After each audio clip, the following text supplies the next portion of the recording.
preocupa conosco. E é este Deus que eu louvo, é este Deus que eu glorifico.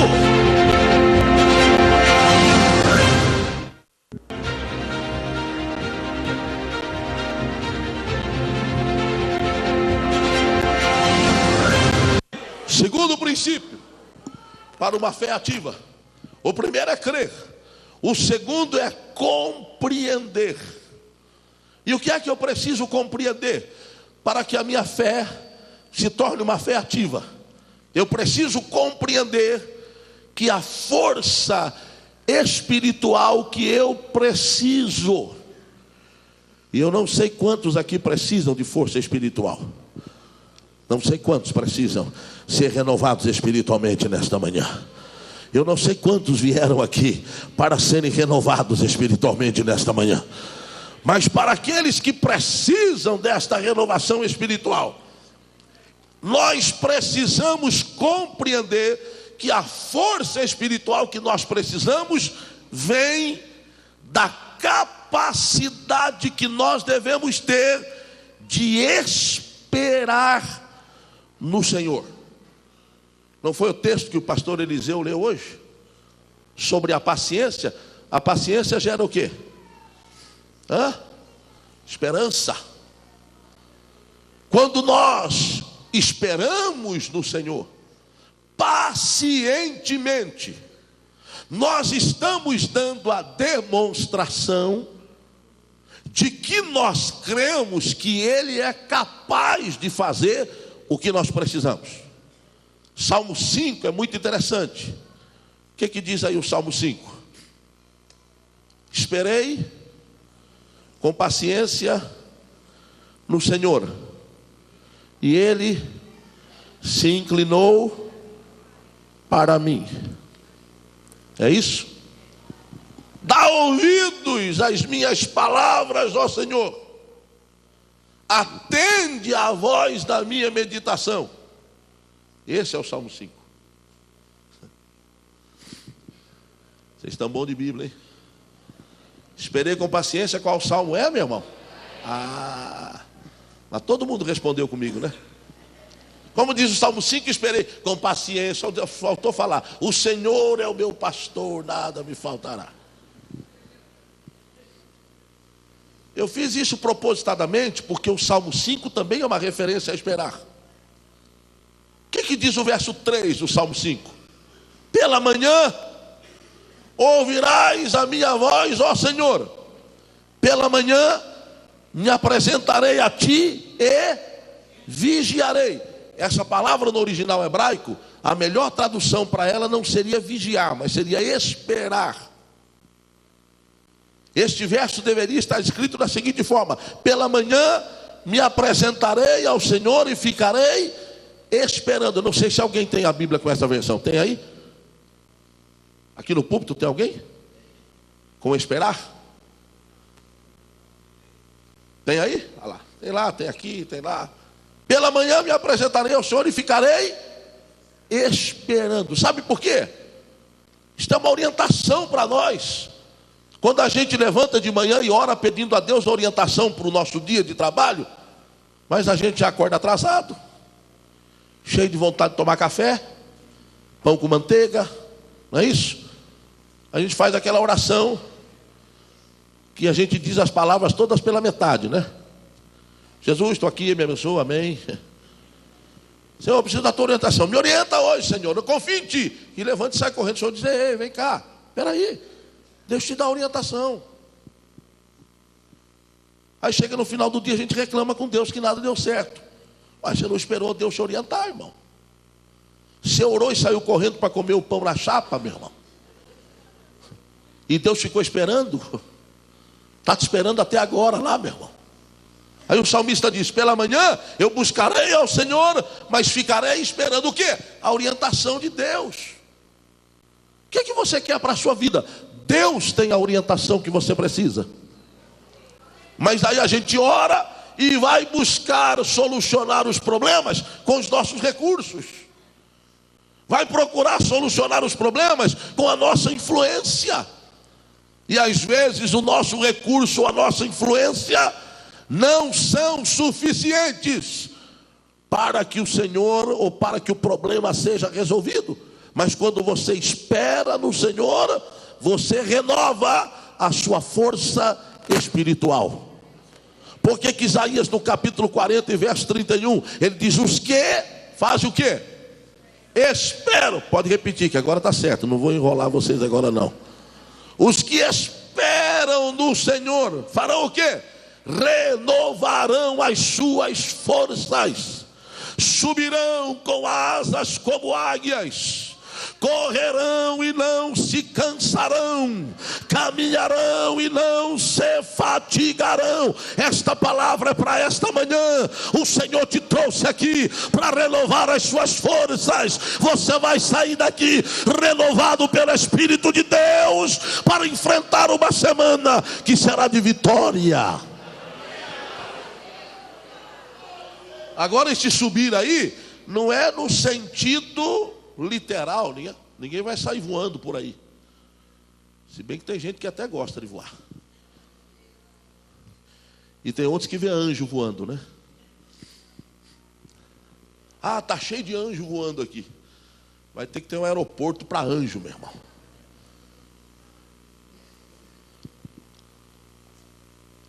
Este subir aqui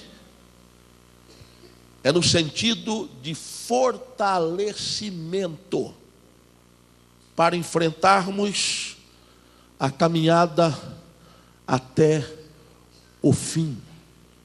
Deus não vai te abandonar caído ou prostrado no meio da caminhada.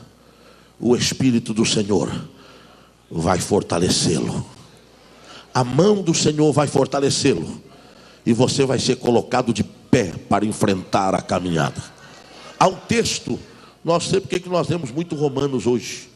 Há um texto em Romanos capítulo 8, que me chama muita atenção. Eu não vou citá-lo todo, porque ele é extenso, mas eu vou até orientá-los que em casa vocês leiam. Romanos capítulo 8, a partir do verso 18, fala sobre a esperança que é gerada em nós, através do Espírito Santo. E lá no finalzinho, lá no capítulo 28, no verso 28, me perdoe, diz assim: e sabemos que todas as coisas contribuem juntamente para o bem daqueles que amam a Deus, daqueles que são chamados por seu decreto. Essa palavra decreto aí no grego é a palavra prótesis, que quer dizer tirar para fora, trazer para fora. Então o texto diz que nós fomos chamados para fora. O Senhor nos tirou do mundo, o Senhor nos trouxe para o reino da sua gloriosa luz. E o verso 29 diz: porque os que dantes conheceu, também os... Repita comigo essa palavrinha. Porque os que dantes conheceu, também os predestinou para serem conforme a imagem do seu Filho, a fim de que ele seja o primogênito entre muitos irmãos. E aos que predestinou, a estes também chamou. E aos que chamou, a estes também. E aos que justificou, a estes também glorificou. Entra aí uma questão doutrinária muito forte. E alguns tropeçam aqui nesse texto, abraçando de corpo e alma a doutrina calvinista, que é a doutrina da predestinação. Agora nós precisamos entender o que é esse predestinar aqui. Se você ler o texto, você vai entender. Aqueles que dantes conheceu, o Senhor nos conheceu antes do quê? Da fundação do mundo. A Bíblia diz que nós fomos já eleitos antes da fundação do mundo. Então o Senhor nos conhece desde lá de trás. Jeremias diz que antes que ele fosse formado no ventre, o Senhor o conheceu. O Senhor conhece você antes de você existir. Aliás, você só existe porque o Senhor permitiu que você existisse. Aí o Senhor nos conheceu. E aqueles a quem conheceu, Ele predestinou. Então todos os homens são predestinados à salvação. A salvação é para todos os homens. Ou a salvação é para um grupo restrito? A salvação é só para uma casta de pessoas? Não, a salvação é para todos os homens, desde que eles aceitem o plano da salvação. E aí que entra a questão. Então nós fomos predestinados? Fomos, como são todas as pessoas. Se entrar aqui alguém nesta manhã e aceitar a Cristo como Salvador, ele foi predestinado à salvação. Agora é diferente ser predestinado à salvação e recebê-la uma única vez, e aí dizer, estou salvo por toda a eternidade. A salvação, ela é alimentada a cada dia. Por isso que o escritor disse que a nossa redenção está agora mais perto de nós do que quando nós aceitamos a fé. Como é que você explica isso, meu irmão? Quer dizer que os 20 anos de fé que eu tive não valeu nada? É lógico que valeu. E por que eu estou mais perto hoje do que 20 anos atrás? Porque você já venceu 20 anos. Você já avançou 20 anos. Você está mais perto de estar com o Senhor do que estava 20 anos atrás. Quer seja através da esperança da volta de Jesus, quer seja através da morte que todos nós vamos enfrentar. 20 anos a mais é 20 anos a menos. Quem vive 20 anos mais, tem agora 20 anos menos de vida para viver. Então nós estamos mais perto agora do que quando aceitamos a fé. Aí o escritor diz, aqueles a quem conheceu, ele predestinou para ser o quê? A imagem do seu Filho. Como é que nós adquiriremos a imagem do Filho de Deus? Não é através da salvação? A Bíblia diz que quando nós chegarmos dos céus, o que vai acontecer? Nós vamos ver ao Senhor, sim ou não? Quantos esperam ver Jesus dos céus? Levante a mão assim, eu espero. Agora é só ver?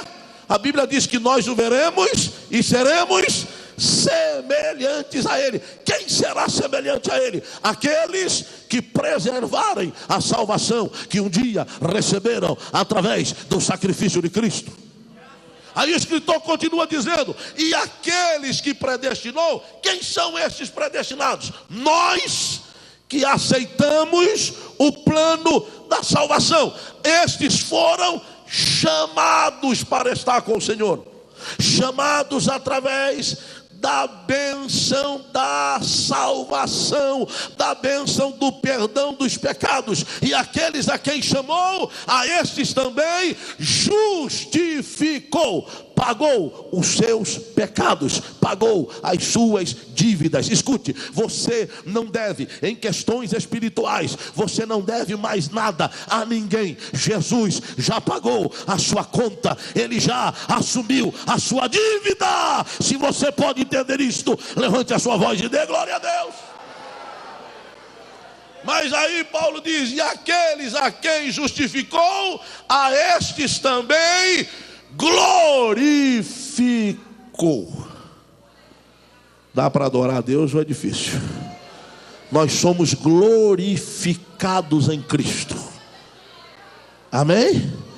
Este glorificar é usado num sentido profético, falando sobre algo que vai acontecer. Em teologia nós chamamos isso de perfeito profético. É algo que vai acontecer. Nós seremos glorificados. O que é que diz a Bíblia? Aquilo que é corruptível vai se revestir do quê? Da incorruptibilidade. E aquilo que é mortal vai se revestir o quê? Da imortalidade.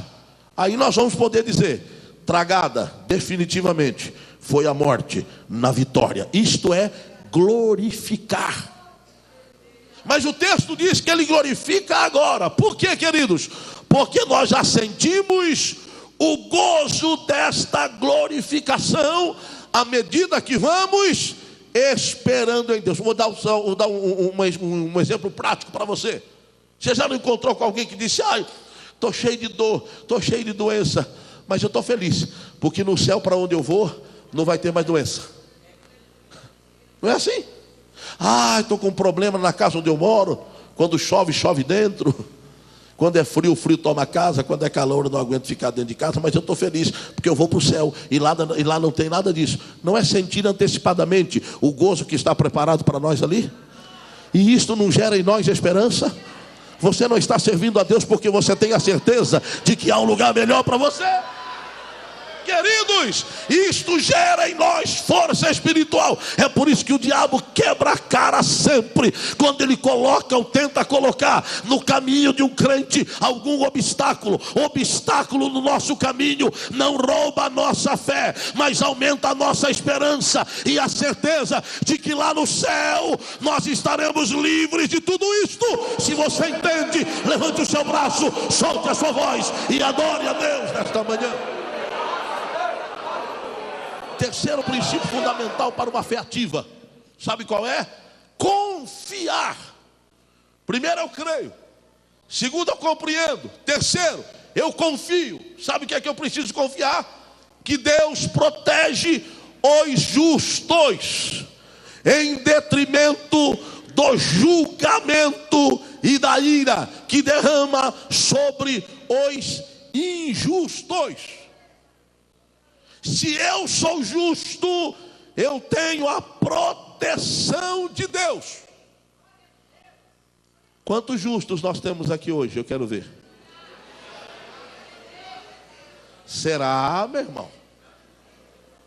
Será? Você tem certeza? Olha para o irmão que está do seu lado. Você tem certeza que você é justo? Tem certeza, meu irmão? Será que à luz da Bíblia você pode declarar isso? Primeira epístola do apóstolo João, não leia, somente me escute, capítulo 1, verso 9, que vocês conhecem de cor, diz o seguinte: se confessarmos os nossos pecados, Ele é fiel e justo para nos perdoar o quê? Os pecados. E nos purificar do quê? De toda a injustiça. Agora para aí. Há uma diferença muito grande entre pecado e injustiça. Existem pessoas que já foram perdoadas, mas ainda não se purificaram dos atos de injustiça. Se a salvação está comprometida ou não, aí não é comigo, é você com Deus. E Deus me livre de julgar, pastor Paulo, esta causa. Mas há uma diferença. Há crentes que, não obstante terem sido perdoados há algum tempo, ainda continuam praticando atos de injustiça. E quando nós praticamos atos de injustiça, sabe o que é que acontece? Nós perdemos a paz.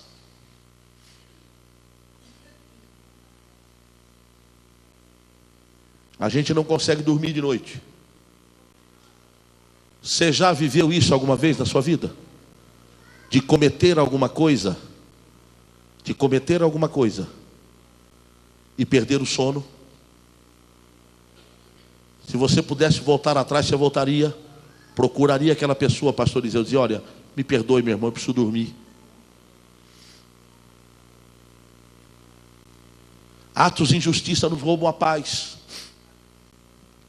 Pastor Valdemar, eu era muito pequeno, eu tinha 2 anos, 3 anos de idade. Nós morávamos na cidade de Bragança Paulista. Pastor Valdemar tinha um comércio onde ele dependia de um caminhão. O comércio dele só ia para frente se ele tivesse um caminhão. E um dos homens mais espertos da cidade na época foi lá e enrolou o pastor Valdemar e comprou o caminhão dele. Trocou o caminhão com uma casa.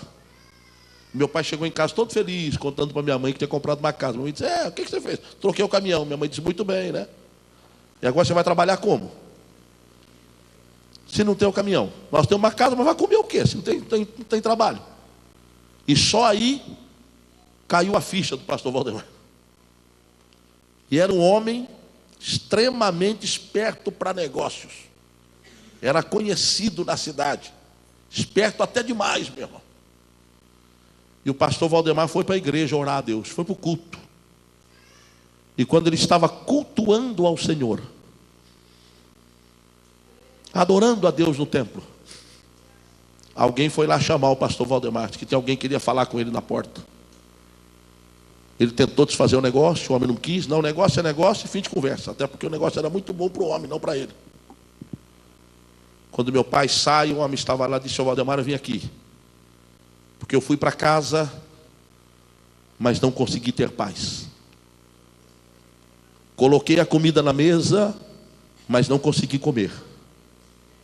Me fugiu o apetite, me fugiu a paz, me fugiu a vontade de viver.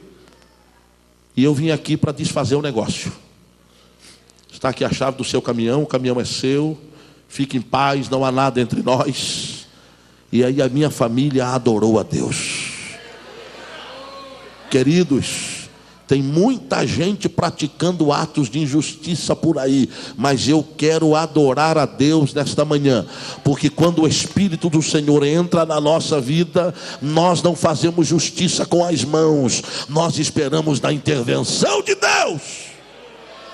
Salmo 43 é claro, quando Absalão toma o trono de Davi, o que é que Davi faz? Ele contende com Absalão? Não, ele se junta a um grupo de homens, tira os sapatos dos pés, enrola a cabeça com um pano e começa a subir as montanhas chorando, e escreve o Salmo 43, onde diz: "Faze-me justiça, ó Deus, e pleiteia a minha causa contra esta gente ímpia e contra o homem fraudulento." Olha, meus queridos, Davi era rei, Davi tinha autoridade na mão, podia mandar prender e até matar aqueles que haviam se rebelado contra ele, mas ele não fez justiça com as próprias mãos, ele acreditou na justiça de Deus, ele esperou na justiça do Senhor, confia em Deus, ele protege os justos.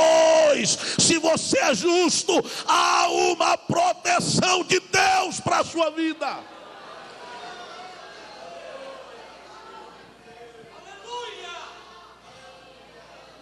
Davi no Salmo 43 chega a contender até com a sua própria alma. Ele diz: "Ei, minha alma, por que você está perturbado aí dentro? O meu Deus é Deus de justiça. Minha alma, por que estás abatida? E por que te perturbas dentro de mim? Espera em Deus." Eu não sei quanto tempo, uma semana, 15 dias, um mês, 6 meses, 1 ano, 2 anos, 10 anos, mas espera em Deus, minha alma, porque eu ainda o louvarei, eu ainda o louvarei. Levante a sua voz e glorifique ao Senhor nesta manhã. Espera em Deus, meu irmão. Alguém está querendo te destruir, alguém está armando ciladas contra a sua vida, alguém está querendo pisar na sua cabeça para te aniquilar de vez. Há uma palavra de Deus para você hoje. Confie que o Senhor, Ele protege os justos, e a proteção do Senhor está sobre a sua vida e sobre a sua casa. Jubile em Deus, haverá vitória para você.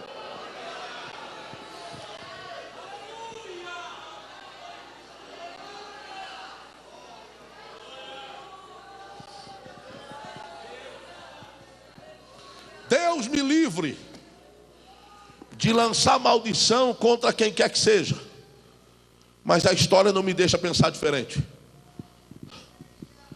Aquele que se levanta para matar um justo pode morrer antes da hora. Agora a vida do justo será preservada. Absalão toma o trono, senta-se nele como se fosse senhor absoluto de tudo. Mas Deus estava olhando dos céus, e na hora certa Deus agiu. Absalão foi tirado de lá, morreu de maneira cruel, cabelos presos no galho das árvores, e alguém vem, irmão Marcos, e corta-lhe o pescoço. Davi, não. Davi voltou e assumiu o trono novamente. Absalão foi morto, Davi voltou a reinar.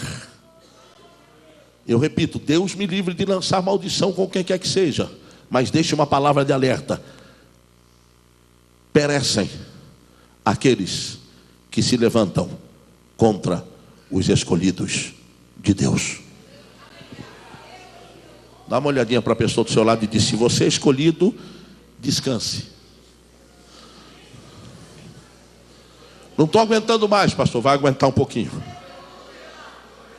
Ah, eu preciso fazer alguma coisa. Aguenta um pouco mais. Esta semana ainda eu disse lá em casa, diante de um problema que nós estamos vivendo já há algum tempo, e eu tenho colocado nas mãos de Deus. Eu disse: eu vou procurar a pessoa e vou abrir o verbo contra ela ou para ela. Vou dizer tudo que eu tenho que dizer. 2 minutos depois eu disse: não vou dizer nada. E minha família olha para mim e diz: não sei, mas o que meu pai está ficando doido. Tem hora que diz que vai, depois diz que não vai, mas eu glorifico a Deus porque eles entendem a razão pela qual eu faço isso. Eu acredito na justiça de Deus. Se você acredita, solte a sua voz e adore o Senhor. Eu confio que Deus protege a minha vida, até porque eu só estou aqui por causa da proteção de Deus. E que se irritem os inimigos, que se irritem os justos, eu continuarei esperando no Senhor, porque Ele é a minha salvação. Se você pode entender, adore a Deus nesta hora. Isto é princípio fundamental para uma fé ativa. Ou eu acredito, ou eu não acredito. Ou eu creio que Deus vai entrar em ação, ou eu paro de falar deste Deus. Como eu acredito, eu continuarei falando que Ele faz justiça pelo seu povo.